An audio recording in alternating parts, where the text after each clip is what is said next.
সম্প্রতি গ্রেফতার হওয়া সাবেক সমাজ কল্যাণ মন্ত্রী নুরুজ্জামান আহমেদ ও তার স্ত্রী সন্তানদের বিরুদ্ধে মামলা করেছে দুদক।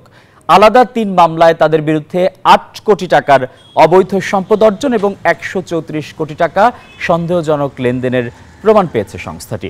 নুরুজ্জামানের বিরুদ্ধে ৫ কোটি টাকার অবৈধ সম্পদ ও ৬২ কোটি টাকার সন্দেহজনক লেনদেনের প্রমাণ পেয়েছে। এছাড়া স্ত্রী হোসনে আরা বেগম ও ছেলে রকিবুজ্জামানের বিরুদ্ধে ৩ কোটি টাকার বেশি অবৈধ সম্পদ এবং ৭২ কোটি টাকার বেশি সন্দেহজনক লেনদেনের অভিযোগ আনা হয়েছে। দুদক বলছে, চলমান অনুসন্ধান ও তদন্তে কোনো চাপ নেই।